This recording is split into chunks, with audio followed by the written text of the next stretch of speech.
एक अच्छी खबर आ रही है और ठीक खबर आ रही है और शुभ खबर आ रही है। जो यहाँ पर जो अधिकारी हैं उनसे हमारी बात हुई तो उनका कहना है कि अब हम अंतिम दौर में हैं, 1-1.5 घंटे के अंदर ये सारा जो ऑपरेशन है वो ख़त्म हो जाएगा। हम तो चाहते हैं कि 1.5 घंटे नहीं, आधे घंटे के अंदर ख़त्म हो जाए, 10 मिनट के अंदर सभी लोगों को निकाल लिया जाए और निकाल कर सकुशल पहुंचा दिया जाए। ऑपरेशन पूरी तरीके से सफल माना जाएगा, क्योंकि एक भी कोई ऑपरेशन के दरमियान हताहत नहीं हुआ और ईश्वर की असीम कृपा कि अभी तक किसी जान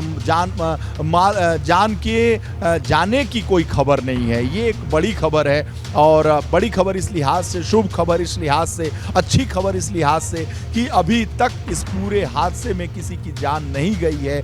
और ये चिंता बना हुआ था जैसे ही खबर हम लोगों तक पहुंची कि एक 4 मंजिला इमारत गिर गई है, उसमें कई परिवार फंस गए हैं। ये सब घर से ही हैंडीक्राफ्ट का बिजनेस करके हर महीने लाखों कमाते हैं।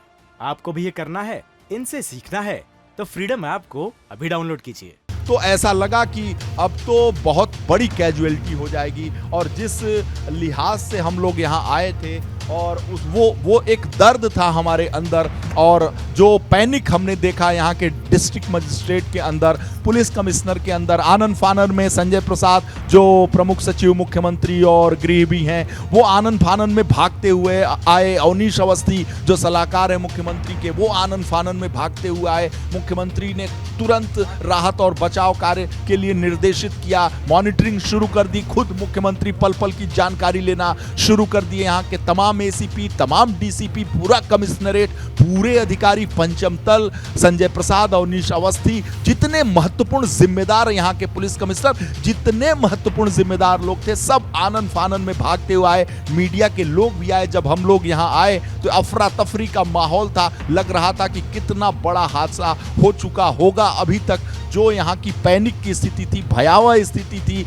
हर तरफ रुदन था, हर तरफ रोने पीटने की आवाजें थीं, ऐसे लग रहा था कि प्रलय हो गया। लेकिन ईश्वर की असीम कृपा कि अभी किसी की जान नहीं गई है। ये एक बड़े ऑपरेशन की सफलता है, ईश्वर की कृपा है कि इस बड़े हादसे के बावजूद भी ताश के पत्ते की तरह बिखरे इस इमारत को देखिए। आपको लग रहा होगा जब किसी की गाड़ी लड़ती है तो लोग कहते हैं कि गाड़ी को देखकर लगता है कि इसमें कई लोगों की जान चली गई होगी, लेकिन होता यह है कि ईश्वर की कृपा से उसमें सारे के सारे लोग बच जाते हैं। और ऐसा ही आपको देखने को मिलेगा। इस इमारत को देखिए, इस 4 मंजिली इमारत, इस फ्लैट्स को देखिए, कई परिवार इसमें रहते रहे हैं और ऐसे में जिस तरीके से ऑपरेशन चल रहा है, जिस तरीके से ये मकान गिरा हुआ है, ताश के पत्ते की तरह ये ढह चुका है, एक के ऊपर जो एक मलबा पड़ा हुआ है, देखकर आपको नहीं लगता होगा कि एक जान भी बची होगी। लेकिन गजब की लीला है भगवान की, एक जान भी गई नहीं है।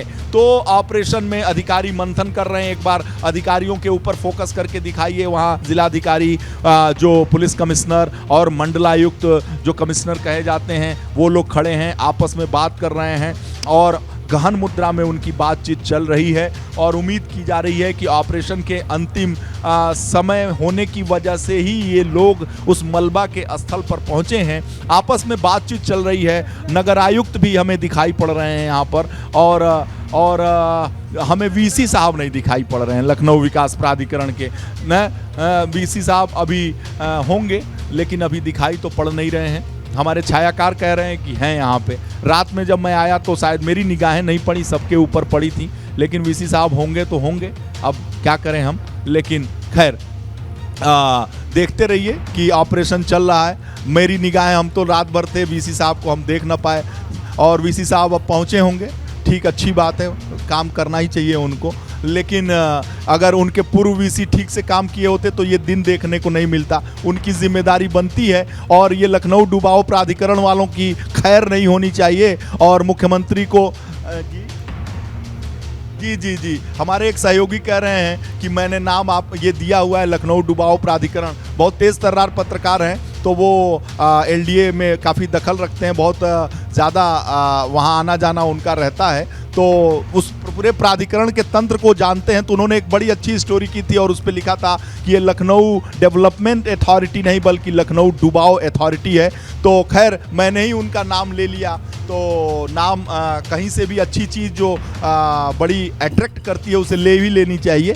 लेकिन देखिए हलचल बढ़ी हुई है और ऑपरेशन में पुलिस के लोगों को यहाँ फिर से लगा दिया गया है। ऑपरेशन में जो पुलिस के लोग हैं हाथ हिलाकर एक दूसरे को, जो बाहर अवांछनीय लोग, कुछ अगल बगल के लोग पहुँच गए, उन्हें निकालने की कोशिश कर रहे हैं। एनडीआरएफ और एसडीआरएफ की टीम अपने काम में तल्लीन है, अधिकारी भी यहाँ पर मौजूद हैं। ये सब घर से ही हैंडीक्राफ्ट का बिजनेस करके हर महीने लाखों कमाते हैं।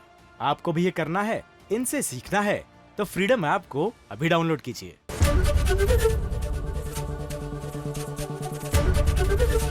एबीपी गंगा, खबर आपकी, जुबान आपकी।